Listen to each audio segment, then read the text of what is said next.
Muito se discute sobre a importância do desenvolvimento da liderança nas empresas e quais as ferramentas ou métodos que são mais eficazes para apoiá-los nessa jornada. Meu nome é Mário Custódio e é disso que vamos falar hoje no nosso podcast Robert Half Talks. No Robert Half Talks, você está convidado a participar de discussões relevantes para se preparar para o futuro do trabalho e se adaptar a um mundo em transformação. Um podcast da Robert Half, a maior especialista de soluções em talentos. E para a conversa de hoje, temos uma convidada especial que é expert no tema a respeito de desenvolvimento de liderança. A Tatiana Iwai, ela é professora e pesquisadora de comportamento e liderança e coordena o Centro de Estudos em Negócios do INSPER. Tati, seja muito bem-vinda mais uma vez no nosso podcast. Prazer enorme estar aqui de novo contigo, Mário. Essa parceria aí super rica que a gente tem com a Robert Half já há alguns anos. Então, novamente, um prazer enorme estar aqui com vocês. Prazer é nosso, muito obrigado, Tati. E pelo lado aqui da Robert Half, participando também desse bate-papo conosco, recebemos a Maria Sartori e o Lucas Nogueira. Sejam muito bem-vindos. Obrigada, Mário, um prazer estar aqui com vocês hoje. Expectativa alta de sair aqui aprendendo muita coisa com a Tati. Obrigado, Mário, pela oportunidade. Tatiana, seja muito bem-vinda. E para o nosso bate-papo de hoje, a gente vai tomar como base um estudo que foi realizado pelo INSPER, em parceria com a Robert Half, recentemente, que diz a respeito das principais ferramentas ou métodos que são utilizados para o desenvolvimento de liderança. Esse estudo foi realizado por você, né, Tati, junto com o Gustavo Tavares e o Paulo Marim, do INSPER. Eu queria que, para a gente começar, que você contasse um pouco como é que foi o escopo desse estudo. Acho que a motivação desse estudo, ela vai muito de encontro com o incômodo que a gente tem, um elefante na sala quando a gente pensa em formação de lideranças.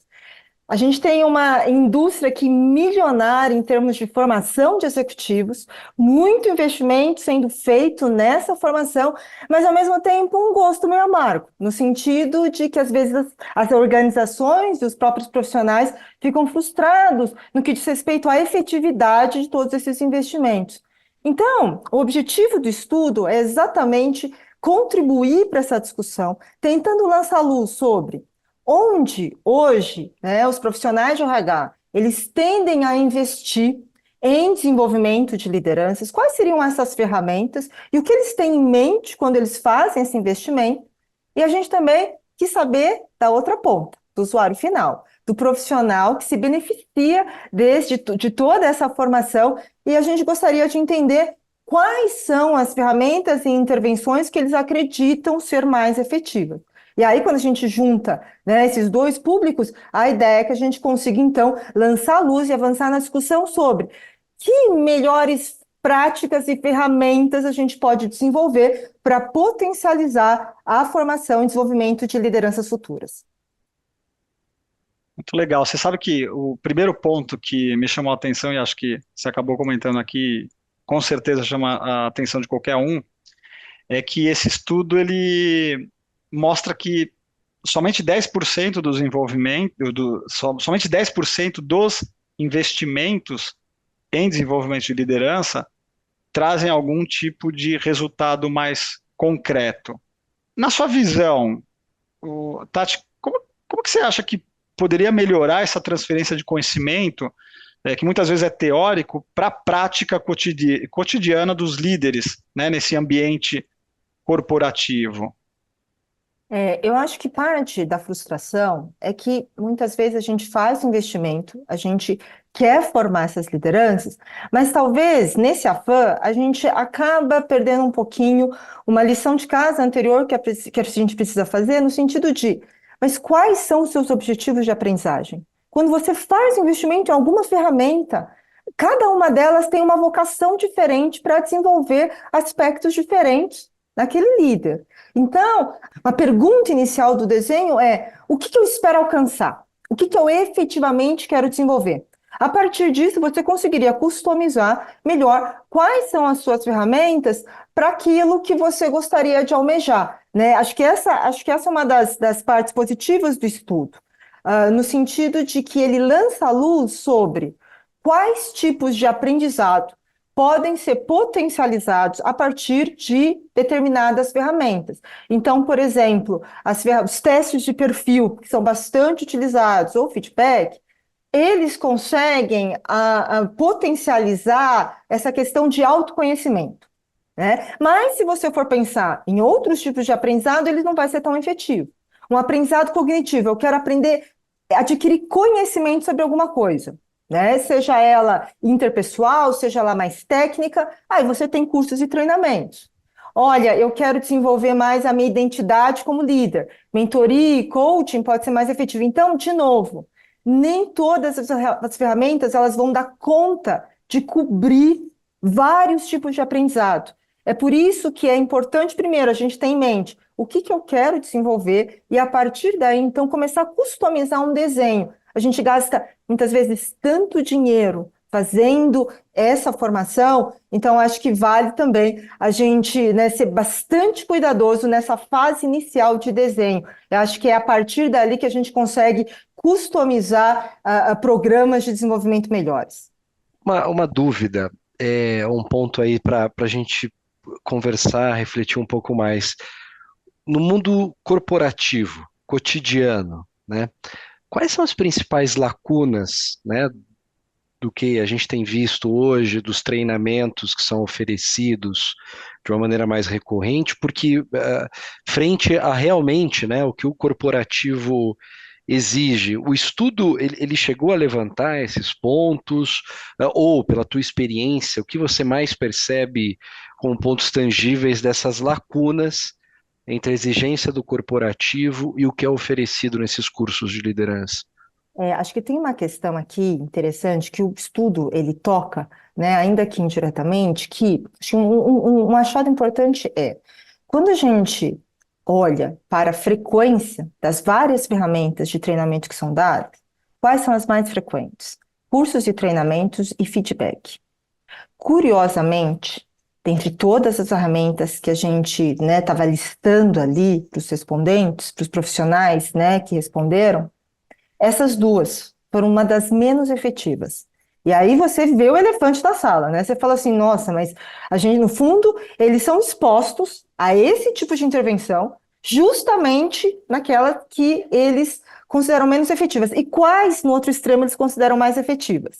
Mentoria, coaching e alocação em projetos. Curiosamente, as que são menos ofertadas. E aí tem um dilema que a gente precisa resolver, que é, de um lado, por que treinamentos, cursos e feedback, eles são tão utilizados? Mas principalmente vamos pensar em cursos e treinamentos. Eles são escaláveis. Então, se eu pegar um curso de prateleira, eu consigo formatá-lo de tal maneira, e aí se eu posso oferecê-lo numa escala maior, mas quando eu ofereço numa escala maior, obviamente eu vou ter turmas heterogêneas, que vão enfrentar desafios diferentes, que estão muitas vezes em níveis de carreira diferentes. Porque, veja, por mais que muitas vezes as instituições de ensino, elas tentem estratificar os programas e os módulos pelo nível da liderança, né, pela posição, ainda assim tem muita heterogeneidade ali dentro. Então, de fato, o cobertor fica curto. Então, é por isso que muitas vezes você entra com um conteúdo ali, mas que ele não consegue dar conta das dores particulares de cada um. Pensa ainda num curso aberto. Um curso aberto vai ter profissionais numa sala de aula com níveis de senioridade diferentes, em indústrias diferentes, em áreas diferentes. É muita gente para você ambicionar cobrir todo mundo. Mas, então, por isso que elas são as mais frequentes, mas eventualmente ela tem essa questão de ela é escalável, mas ela é menos customizável. E aí, no outro extremo, a gente tem mentoria, coaching, ou essa alocação em projetos. E aí, note, ela exige programas muito mais sofisticados e complexos de serem implementados. Ele é um a um. Então, imagina uma mentoria. Eu tenho um pareamento muito específico de quem é o mentor, quem é o mentorado. alocação em um projeto para esticar alguma competência. Eu sei exatamente onde esse profissional está, quais são as competências que lhe falta, e aí eu vou customizar e pensar num projeto em que ele pode ser alocado para fornecer esse repertório. Então, muito customizável. Isso, com certeza, a chance dele ser mais efetivo, ou visto como mais efetivo, é maior. Por outro lado, ela demanda uma sofisticação maior e realmente um programa muito mais complexo e maduro de desenvolvimento de lideranças, né? De novo, o nosso escopo aqui não é qualquer tipo de treinamento, é uma formação de líderes. E aí, então, por isso que essas ferramentas aí mais customizáveis de mentoria, coach, tem muito menos de habilidade técnica e muito mais, né, de realmente habilidade de liderança, ela tem essa faceta. Tatiana, e isso tem aumentado quando você vai para esses, na tua visão de especialista, estudiosa desse ponto nas empresas, você tem visto esse caminho individual, né, individualizado de treinamento, de preparação das lideranças numa escala maior do que há 2, 3, 4, 5 anos atrás, ou está cedo ainda para a gente perceber essa tendência das empresas? Eu acho que ainda a gente tem um caminho longo, né? Um longo, né, para a gente se desenvolver e tornar esses programas mais sofisticados. Mas também isso depende, né, da estrutura do time de RH para conseguir desenvolver, vamos dizer, esses programas mais ou menos complexos, né? Mas de maneira geral, principalmente aí na medida em que você faz muito treinamento, muita capacitação por plataformas digitais, tem uma tendência muito grande de continuar investindo em cursos e treinamentos, né? E os outros projetos, eles, vamos dizer, os mais customizáveis, eles realmente dependem de um time de RH com mais estrutura, mais maduro e que tem investimento suficiente, né, para um orçamento suficiente para fazer isso. Uma coisa também que está acontecendo, né, principalmente quando a gente fala que a formação do profissional depende muito dele, é que muitos profissionais, no que diz respeito à mentoria, para além dos programas formais de mentoria, o que a gente vê é que eles buscam, e a gente incentiva isso realmente, né? Buscam aumentar a rede de desenvolvimento deles. Então, eles podem contar, sim, com o suporte das práticas da organização onde eles trabalham. Mas a rede de desenvolvimento deles, com mentores, inclusive com sponsors, é também uma responsabilidade do próprio profissional. E eu acho que tem também um aumento nessa tendência, né, dessa conscientização de falar, tem uma parte que depende da empresa, mas tem uma parte também que eu posso, né, de forma proativa, também potencializar e buscar outras oportunidades. Tem um ponto que aí curiosidade, né, aqui, né? A gente falou que o autoconhecimento, né, o self-awareness é altamente relevante, né, até para o profissional entender se ela tem as habilidades necessárias para assumir ou para se desenvolver como líder. E do outro lado, você tem o RH que muitas vezes faz aquele trabalho de mapear, né, os principais talentos da empresa, mapear a competência, Nine in Box. Como é que faz? Assim, como é que eu combino esses dois temas? Porque na prática, o que pode acontecer? O que às vezes a gente vê acontecendo nas organizações? Tem gente que quer ser líder, mas não necessariamente tem as habilidades necessárias. E outros que teriam as habilidades necessárias, mas que não sabem nem se querem ser líderes. Existe alguma forma de eu combinar isso? Ou que dica que você daria, Tati, para os profissionais, assim, pensando em se desenvolver como líder? Acho que quando a gente pensa, né, por exemplo, na Box, você no fundo está nesse momento de avaliação, né, em que você vai ser classificado em termos do resultado que você apresenta, do seu potencial futuro, e sempre quando a gente está no momento que a gente é avaliado, a gente entra num outro modo, é uma outra chavinha, é a chavinha do estou sendo avaliado, não vou arriscar, né, mesmo quando o feedback é um feedback em que você está entregando, né, uma avaliação de desempenho, você assume menos riscos. Então, são dois momentos, né, que a gente sempre, mesmo quando a gente fala de feedback é uma coisa interessante. Tem um feedback de desenvolvimento e tem um feedback que você está entregando, né, a revisão de desempenho. E aí, todas essas ferramentas, a gente tem que separar as ferramentas que fazem parte do ciclo, né, avaliativo de desempenho, e aí a pessoa está no modo avaliação, ela quer o menos risco possível, ela quer avançar, ela quer progredir, e um tanto de outras ferramentas, inclusive feedback, em que a pessoa fica menos na defensiva e mais aberta, mais disposta, inclusive, a abrir algumas dificuldades que ela tem, enfim, porque ela está nesse momento de desenvolvimento, né? Então, eu acho que o Ninebox e quaisquer ferramentas para o ciclo avaliativo, eu acho que é super útil que a gente faça a separação de desenvolvimento e avaliação. Hum. E no que diz respeito a desenvolvimento, acho que tem o que a gente descobriu ali no estudo, que está sendo apontado e que, de forma muito positiva, o RH tem isso em mente. Que para esse autoconhecimento, né, essa competência mais autorreflexiva, não só testes de perfil, que são bastante utilizados, em que você tem um maior entendimento de quais são as suas preferências, o que é mais natural para você, isso explica, inclusive, talvez seu estilo de liderança, eu acho que ele já é útil, e ele serve para autoconhecimento, essa vocação desse instrumento. Teste de perfil é para total autoconhecimento.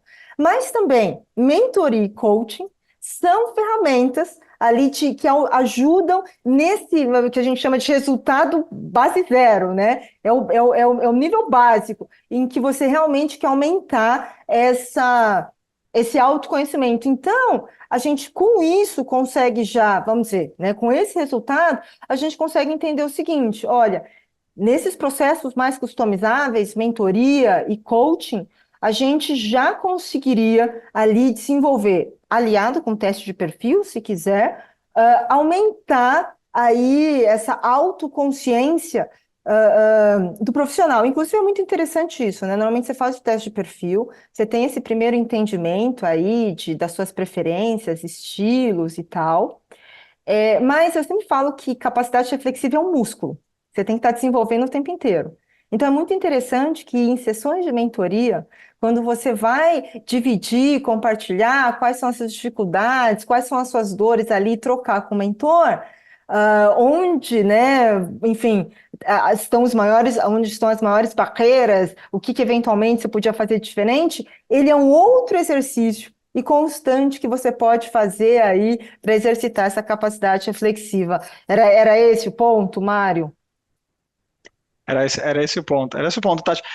Só um parênteses aqui, né? Eu citei o Nine Box, mas especificamente para quem não conhece, em linhas gerais, como que você traduz o que seria o Nine in Box?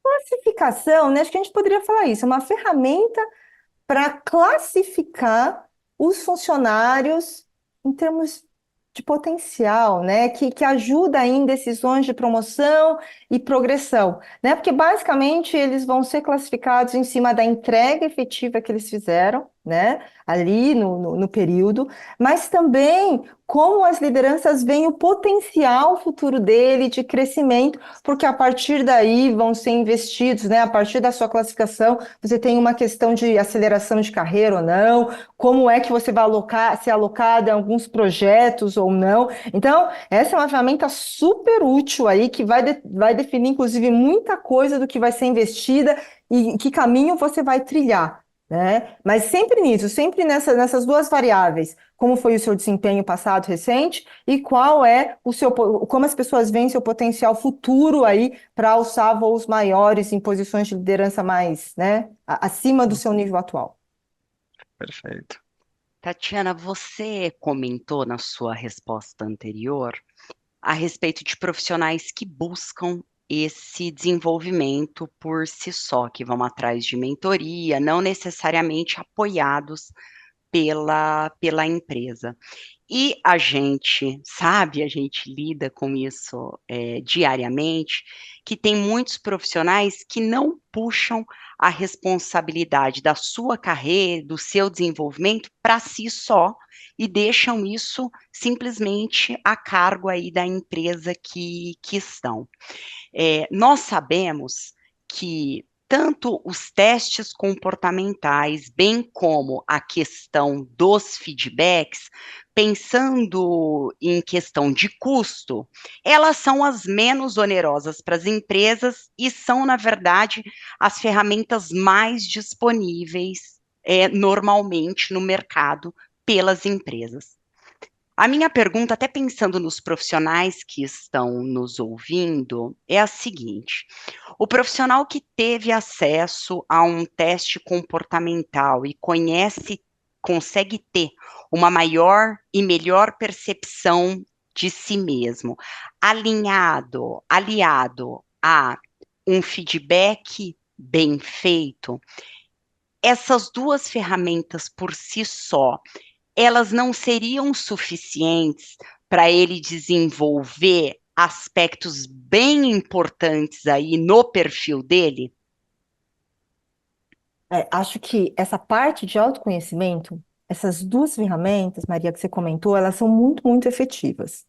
Mas para além de você se conhecer, então vamos imaginar o seguinte: eu tive esse feedback, eu também fiz um teste de perfil, e é natural para mim exercer um estilo de liderança, mas em que eu tento conseguir os resultados junto ao meu time, porque eu crio relacionamentos muito próximos, né? A gente fala aquele estilo mais orientado para pessoas, e é muito interessante como, às vezes, quando você tem um estilo muito próximo desse, muitas lideranças têm dificuldade de estruturar o trabalho, de cobrar, né? De tornar o time responsável pela entrega dos resultados. Então, determinadas preferências te dão algumas vantagens, mas se você sempre usá-las, você não vai conseguir cobrir aí outras demandas ou outros contextos em que você tem que liderar de formas diferentes.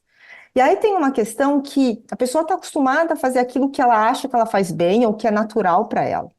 Mas também tem uma outra questão que, para que ela consiga experimentar e desenvolver um repertório mais amplo para falar o seguinte: não, eu até prefiro esse e faço esse melhor, mas se for necessário, eu sei assumir essa outra roupagem e eu também sei assumir esse outro papel, né? Que é uma mudança comportamental. É um outro tipo de aprendizado. Para esse tipo de aprendizado, a alocação em projetos específicos, ele consegue colocar, né, aquele profissional numa situação real em que, eventualmente, ele vai desenvolver outras questões. E aí, até pegando gancho nessa questão, Maria, para a gente também não falar o seguinte, né? Olha, então cursos de treinamento são os menos efetivos, então vamos jogar eles fora. Não é isso.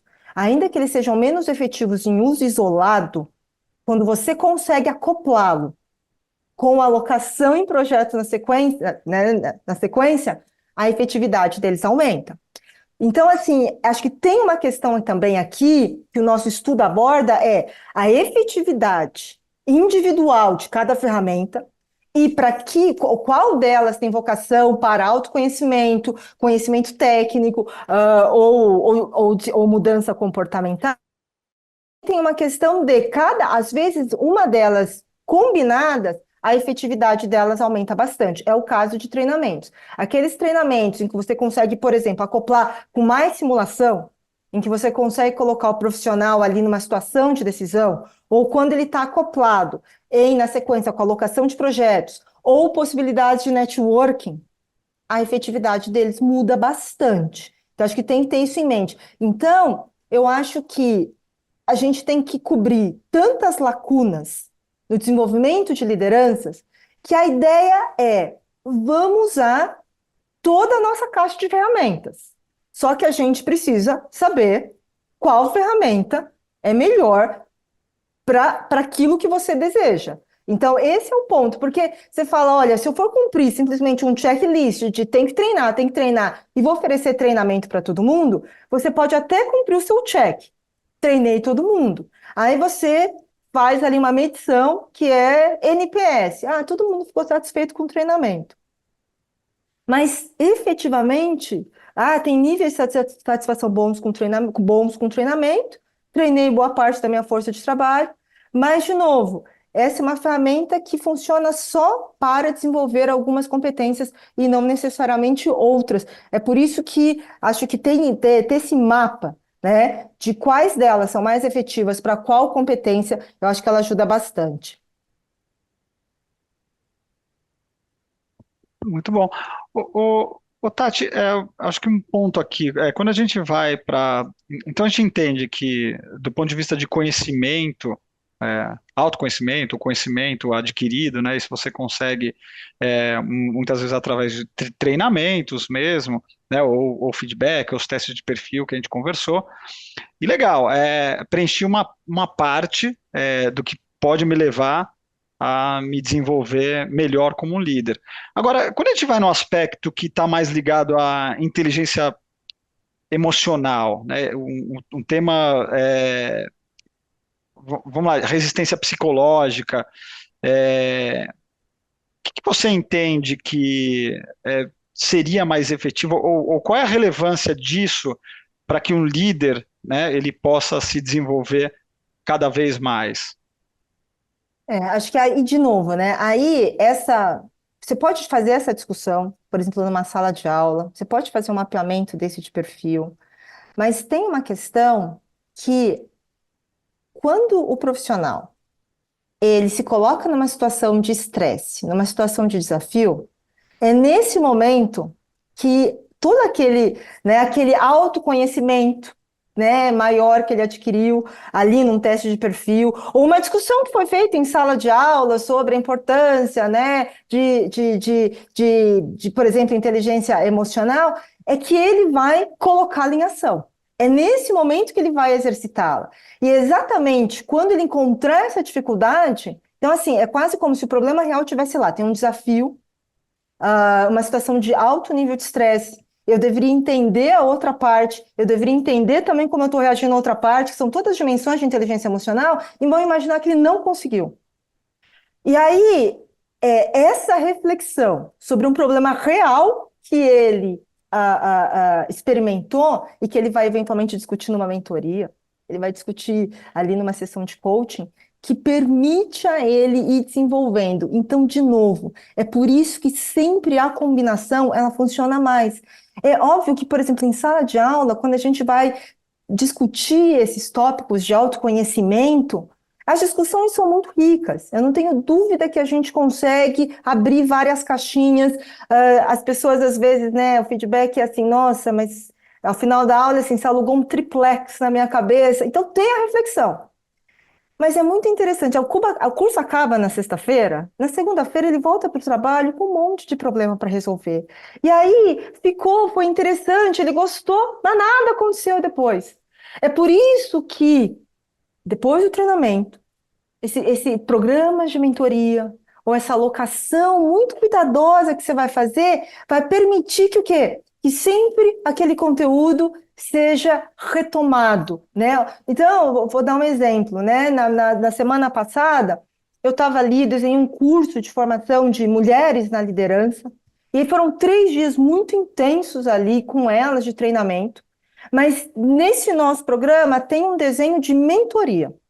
Então, daqui um mês, elas vão ser pareadas aí com profissionais de mercado mais sênior, como deveria ser um programa de mentoria, em que elas tiveram ali, acabou o curso com uma lição de casa, de reflexão, de carreira, e que daqui um mês, não é na semana que vem, daqui um mês, elas vão ter a primeira sessão de mentoria, em que elas vão poder discutir aquilo. Então, você nota,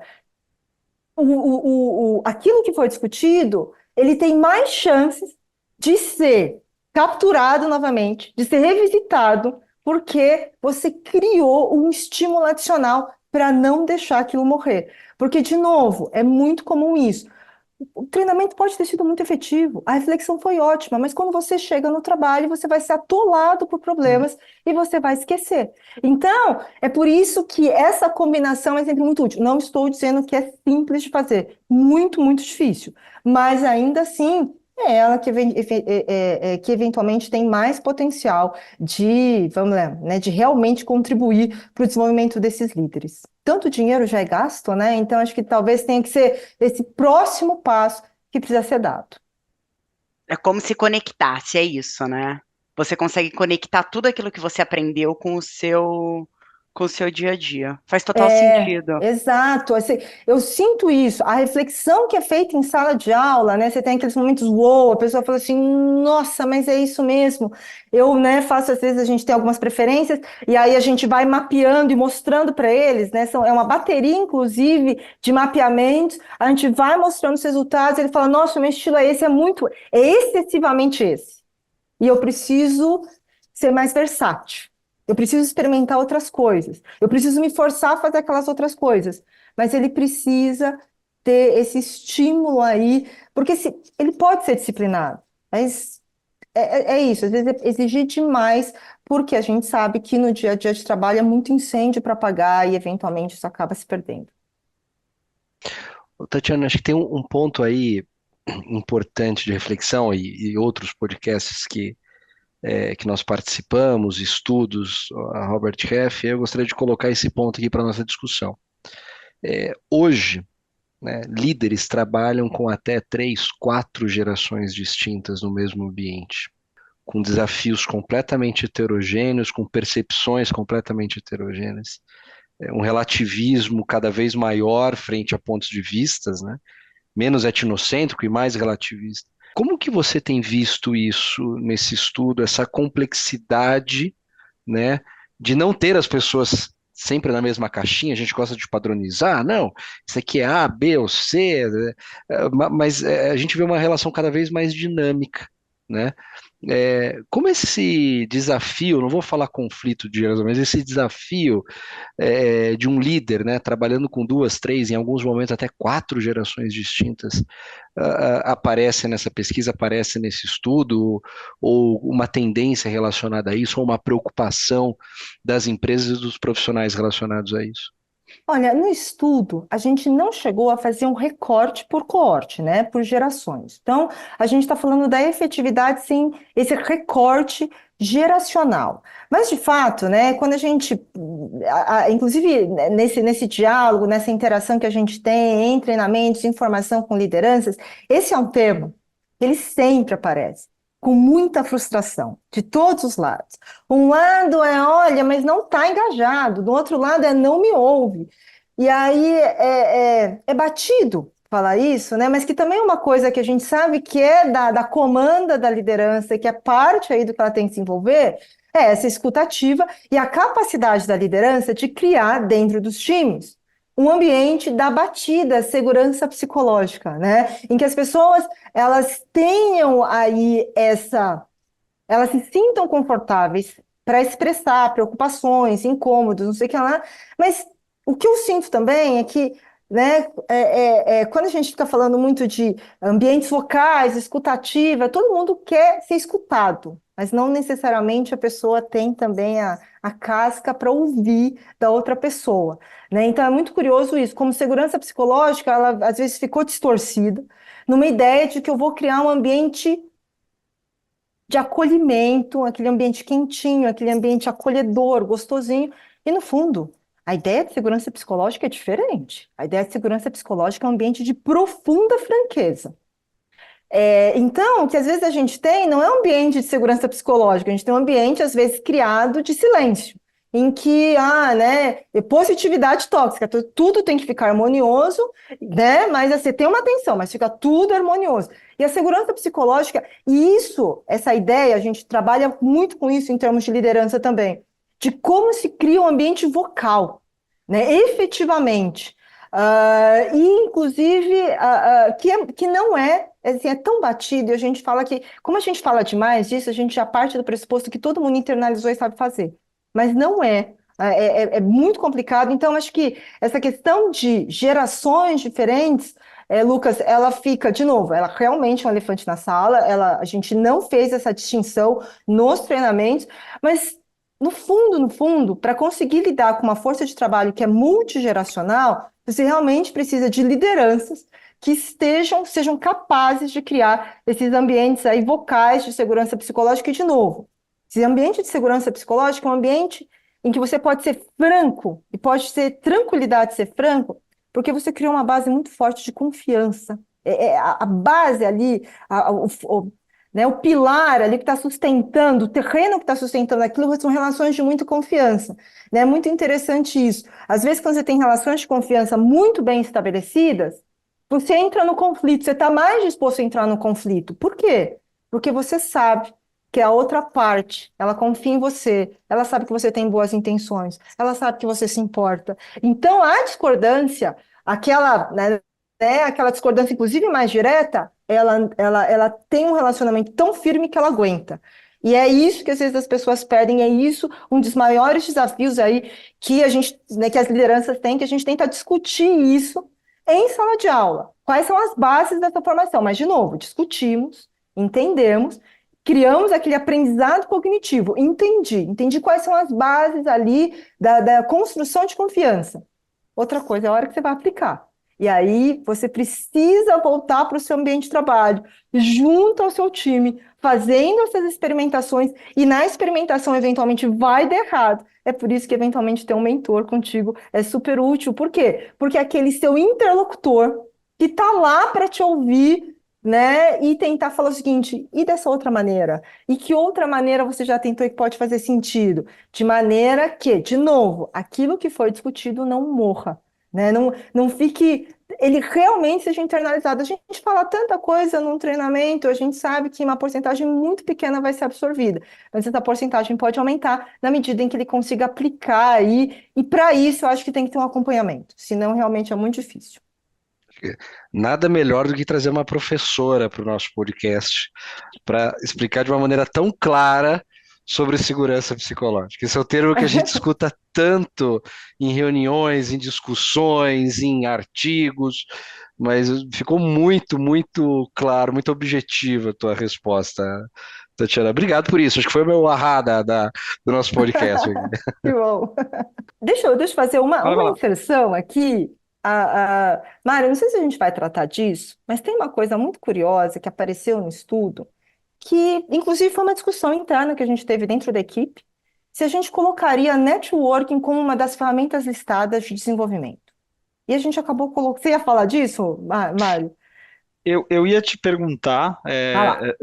não, na realidade, o tema networking realmente ele chama atenção, e aqui a gente acaba, é curioso, né? A gente acaba ouvindo de muitos executivos bem-sucedidos e que, inclusive, chegaram ao topo da pirâmide hierárquica e que depois, por alguma circunstância, se deram conta de que não investiram tempo suficiente para cultivar o networking. E aí a gente está falando de profissionais extremamente experientes que entendem da relevância, mas que no dia a dia, como você mesmo falou, tendo que apagar os 1000 incêndios, não dedicaram tempo, não investiram tempo para isso. E aí vem a pergunta, né, do networking. A gente percebeu pelo estudo que quando você combina o networking com qualquer outra ferramenta que seja, o impacto é de que a ação seja mais eficaz. Como é que faz, né? E aí, né? Como cultivar o networking? O que é, né, essa ferramenta, né? Quando a gente fala em networking, como fazer com que ela seja algo mais natural e menos artificial? Porque daí também vem a pergunta, né? Mas se for artificial é networking? Não, eu preciso cultivar networking, eu preciso investir em networking. E aí? E aí já traz o que você ia colocar também, né? A respeito do tema. Tem uma questão que, então, primeiro, a gente já teve essa dúvida inicial, foi uma discussão. Não, mas isso não é uma ferramenta de desenvolvimento? Não, ela é. E aí a gente acabou colocando. E aí, quando a gente começou a analisar os dados, a combinação dela, ela realmente tinha uma capacidade de tracionar e potencializar as outras ferramentas, né? O uso combinado é sempre muito útil. E aí, acho que tem uma questão muito interessante aqui. E que, olha só, de novo, né, como a combinação ela funciona. Quando a gente vai falar, né, inclusive de poder e influência, uma das alavancas mais importantes de poder é o poder relacional e a da sua rede de relacionamentos. E é muito interessante como, no fundo, as pessoas sabem que networking é importante. Mas elas têm um tanto de... E aí a gente não tem o que discutir. Elas já sabem que é importante. Mas é muito interessante as discussões de aprendizado cognitivo que você tem sobre algumas barreiras e algumas mentalidades que a gente tem sobre o networking. Por exemplo, um erro muito comum é imaginar que as nossas redes se formam naturalmente. Então, a gente pode deixá-las acontecer, elas vão evoluir de forma dinâmica e, ok. E não, de fato, né, a rede se conquista. Então, você precisa realmente achar um tempo na sua agenda, porque ela exige um esforço intencional de construção, né? Então, então, por exemplo, uma dos mitos que se tem é isso, né? Ah, o networking, nossa, a minha rede se forma naturalmente. Uma outra delas, e é isso daí, é a coisa que a gente mais ouve, né, ali, nas discussões que a gente trava, nos nossos programas de desenvolvimento, é que as pessoas se sentem muito sujas ou instrumentais, muito maquiavélicas quando elas estão forjando relacionamentos com esse intuito. E, na verdade, a gente sempre pode pensar em questões de reciprocidade. Você vai criando uma rede, não é que você vai extrair tudo dessa rede, no fundo, são oportunidades de troca. Mas, de novo, então tem alguns mitos de você achar que você é instrumental demais, que ela se forma naturalmente. Então, primeiro você tem que provocar o profissional a pensar, a mudar a mentalidade que ele tem sobre esses mitos de networking. Acho que esse já é um pouco. De novo, isso muitas vezes ele acontece ou numa sessão de mentoria, ou numa de coaching, ou eventualmente ela pode ser feita numa discussão em sala de aula. E aí, olha que coisa interessante, e aí aqui a minha experiência é em sala de aula. Então, às vezes eu pergunto, né, por exemplo, quais são características aí de uma rede efetiva, uma das primeiras coisas que aparece é, não, a rede tem que ser diversa, né, tem que ter muita diversidade, né, background, indústria, senioridade, é nítido para todo mundo isso. Mas aí, na sequência, eu faço exercício com eles para eles avaliarem a própria rede deles. E na hora de fazer esse mapeamento, tem um mapeamento aí em que vai ficar claro para eles que a rede deles não é tão diversa quanto eles imaginam. Ela é muito homogênea, ela é muito similar à própria pessoa, né? Então, com o mesmo background, com as mesmas preferências, é a rede com a qual a gente interage, né? A rede operacional. O trabalho ser feito, a gente acaba interagindo com algumas pessoas e a nossa rede muitas vezes fica dessa forma, né? Muito similar, muito fechadinha. Então, acho que a questão é, olha como, eventualmente, você faz uma intervenção, você exige que o profissional, né, ou provoca o profissional a fazer uma reflexão sobre a própria rede, sobre, né, vamos dizer, a sua própria realidade, e, eventualmente, você está empurrando essa pessoa a sair de lá e ter uma disciplina maior para fazer esse networking. É óbvio que em alguns treinamentos, né, educação executiva, os treinamentos, inclusive, já são formatados para quê? Para que haja esses momentos maiores de interação em que você permita o network. Você não quer só que ele fique em sala de aula e fazendo a discussão ali, né, imagina, um curso de uma semana, você vai levá-los para fora em outro lugar para que eles façam network, principalmente quando o curso é aberto, né? Você permite essa interação maior. Mas, ao mesmo tempo, óbvio que um programa de treinamento, de desenvolvimento, ela pode criar essas oportunidades mais artificiais de networking. Mas, de novo, aí também tem uma questão do próprio profissional. A rede é ele que conquista. Então, acho que aqui, da parte até onde a gente pode ir, é tentar tirar alguns mitos e mudar a mentalidade que as pessoas têm sobre redes, formação de redes, fazer essa reflexão sobre a própria rede dela para ela entender claramente, fica claro, onde estão as lacunas, e a gente espera que com isso ele fale o seguinte, eu sei agora o que eu preciso fazer, mas essa disciplina para no dia a dia, né, ele conseguir achar esse tempo, separar esse tempo, aí realmente é uma responsabilidade profissional. E eu acho que tudo bem, porque a rede é dele, né? Então, acho que a gente também tem uns limites de onde a intervenção chega, né?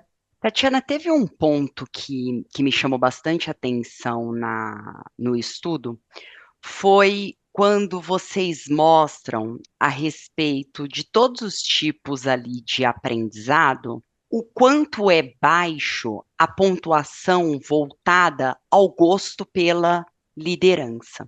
Nós que estamos aqui desse lado da mesa, a gente escuta muito do mercado e até de uma maneira muitas vezes pejorativa, que isso é muito ligado às novas gerações, que as novas gerações não têm a ambição ou o interesse que as gerações anteriores tinham pela liderança.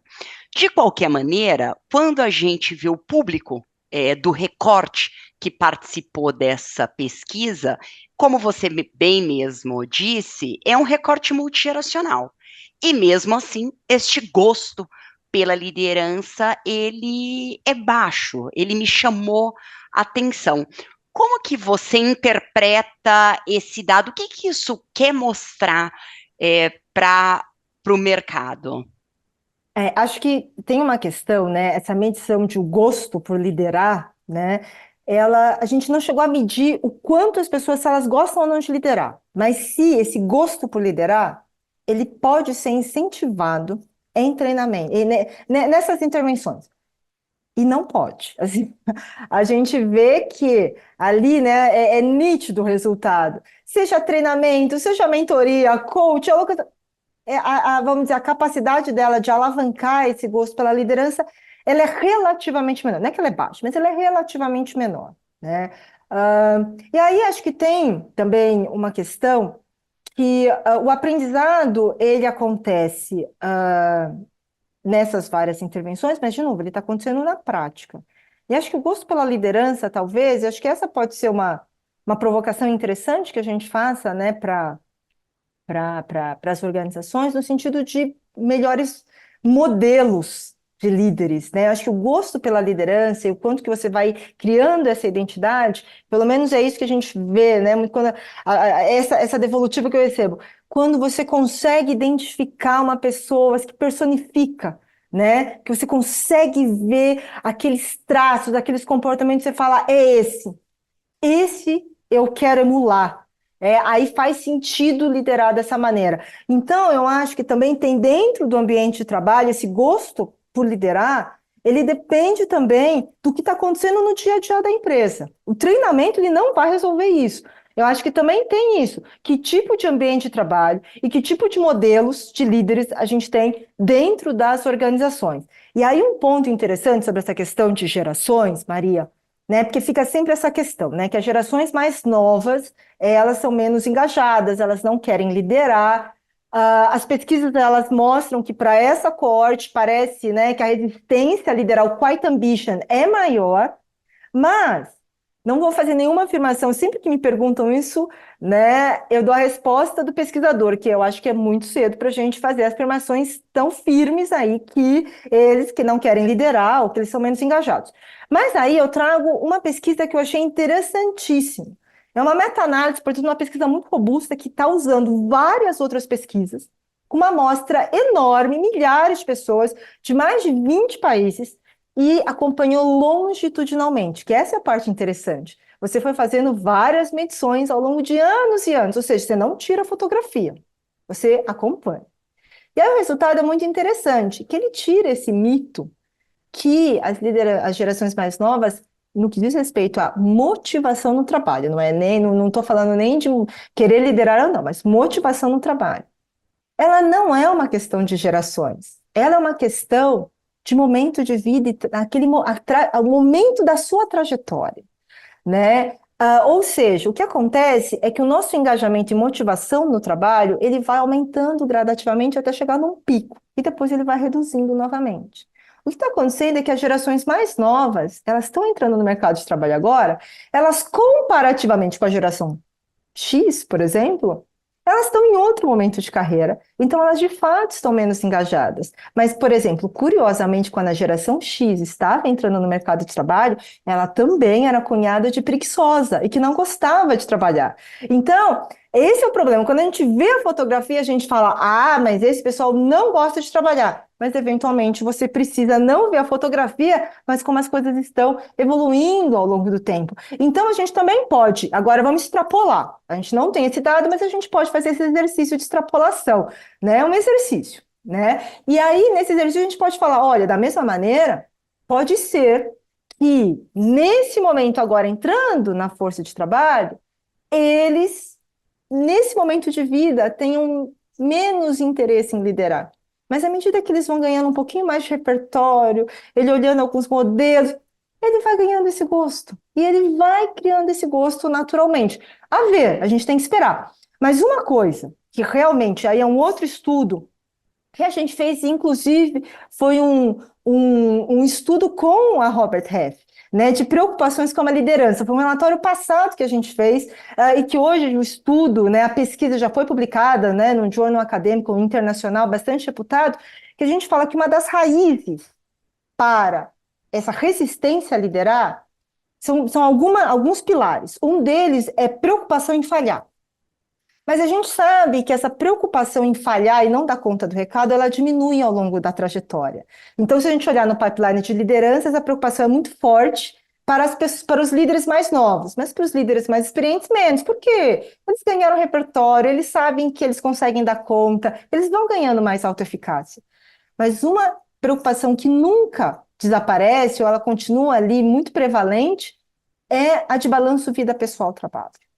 E aí sim, pode ser que para essa geração mais nova, esse seja um valor mais importante. E na medida em que eles veem que eles estão sobrecarregados de trabalho, em que as lideranças, à medida que você vai subindo, vai ficando cada vez mais difícil, né, conseguir equilibrar os vários pratos, eles falam, talvez, isso não é para mim. Então, isso sim.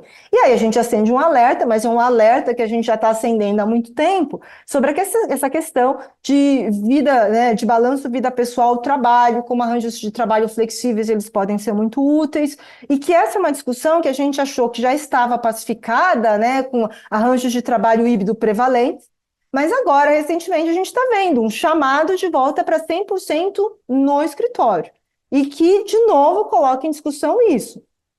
Se essa é uma preocupação da força de trabalho, e ele pode ser uma preocupação, inclusive, das pessoas assumirem posições de liderança, mais um motivo aí para a gente repensar como a gente vai lidar com esses dois domínios, né, família e trabalho. Muito bom, Tatiana. Esse é um tema que é super interessante, que a gente poderia ficar horas discutindo a respeito. Eu acho que para a gente concluir, uma última pergunta aqui. Alguma dica que você daria, seja para os profissionais de RH ou para os profissionais que estão se desenvolvendo na liderança, quando a gente pensa em tudo isso que saiu como resultado aí do estudo? Acho que a gente pode falar duas coisas para os dois públicos, né? Acho que para o profissional de RH é a importância do desenho. Seja o profissional de RH fazendo o desenho do programa de formação de líderes em casa, ou pareado com uma instituição de ensino que vai ajudar a fazer esse desenho, ele tem que ser muito cuidadoso. E o primeiro cuidado é: qual o seu objetivo de aprendizagem? O que você espera? Você quer desenvolver autoconhecimento? Você quer desenvolver habilidades comportamentais? Você quer aumentar a identidade dele como líder? A gente está mapeando ali no estudo, e a gente convida vocês que estão nos ouvindo a ler o estudo com mais detalhes. Mas, primeiro, quais são os objetivos que você quer atingir com o seu programa? E depois que esses objetivos estiverem claros, um desenho em dois níveis: curadoria de conteúdo. Qual conteúdo você quer, dados os desafios da sua empresa? Mas também a forma. Como isso vai ser entregue em sala de aula? A gente está vendo no estudo que o treinamento sozinho ele é pouco efetivo, mas quando ele vem combinado com outras coisas, ele pode ficar muito mais efetivo. E principalmente quando você tira ele da sala de aula e volta ele para o ambiente organizacional, como essas outras ferramentas, como mentoria, coaching, alocação em projetos, podem potencializar. Então, acho que fica esse insight aqui para o profissional de RH. E para os profissionais, as lideranças, acho que, de novo, no melhor espírito, o seu desenvolvimento e a sua carreira são sua responsabilidade. Eu acho que tem também essa disciplina de expandir suas redes de desenvolvimento.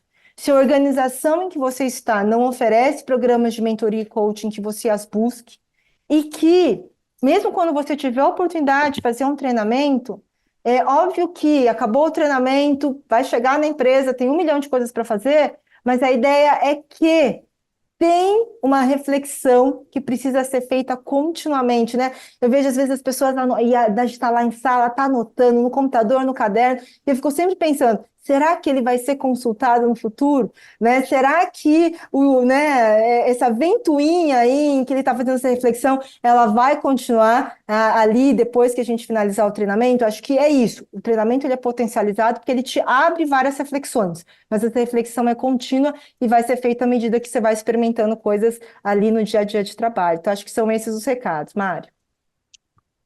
Muito bom, maravilhoso, Tatiana. Olha só, queria agradecer muito a sua presença mais uma vez conosco aqui no podcast. Muito bacana o bate-papo.